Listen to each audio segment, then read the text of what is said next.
Good morning, friends. I'm Pastor Ben Hayes from First Baptist Church, Dadeville, Alabama, bringing you our thought for the day on this Monday morning. And I hope that you have had a great start to your day this week as we have begun this new week. I hope that you have spent some time in the Word and prayer already, but I'm thankful that you've joined us to watch our thought for the day today. Keep in mind that the more you share this, the more people are reached.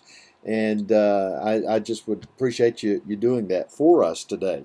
But if you have your Bibles, turn to Ecclesiastes chapter 10 as we continue to walk through this wisdom of Solomon. It's wisdom, even though it's coming from a almost a negative, pessimistic, fatalistic mindset here.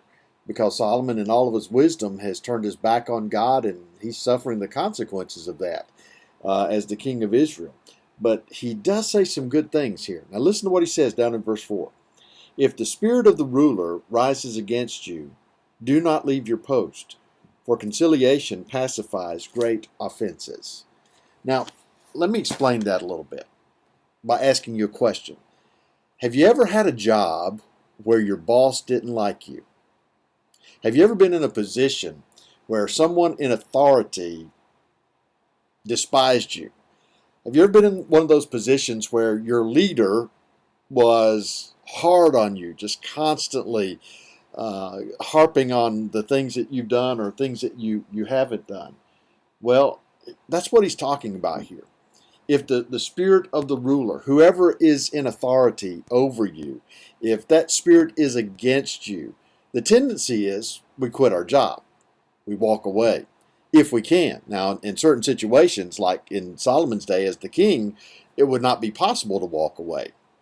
But what he suggests here, what he advises, his wisdom is true not only in his situation as king, but also for us today in the employer-employee relationship that we have. Maybe even in the parent-child relationship that we have. Listen to what he says. Do not leave your post. Stay faithful to what you're doing. And just as he said earlier on in the previous chapter, that we would do everything that we do as if we're doing it unto the Lord. Do it with all of our might, with all of our strength. Do the best job that you can. If you are an employee, do the best job that you can in whatever you're doing. If you are a widget maker, make the best widgets that you possibly can, whatever it might be. But stay focused on the path that is before you and do what's right. Because he says, conciliation pacifies great offenses. Now what he's talking about there is if you will listen to the voice of the ruler, the one in authority, your boss, your supervisor, your parent, if you'll do what they say to do and try to do the best that you can, keeping in mind that we're talking about staying within the boundaries of what is godly, what is moral, what is upright, then eventually what will happen is the heart of the leader will soften towards you. Conciliation pacifies great offenses. Now sometimes we make people mad, those who are in authority over us, by making a mistake or doing something that they don't like that we've done.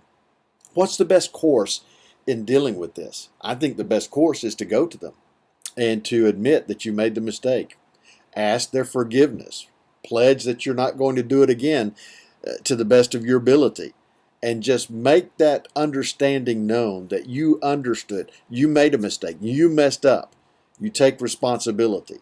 And you want to do the right thing from this point forward. Because making that kind of commitment, while it may be hard, you may have to swallow a little bit of pride. You may have to accept the consequences of making that decision. But it's always best in restoring relationships, no matter what those relationships might be. So think about that today. If you have somebody that you're dealing with, go to them. Ask them for forgiveness. And leave the ball in their court. See what they do. I hope you have a great day today. Be blessed. And I'll see you back here tomorrow.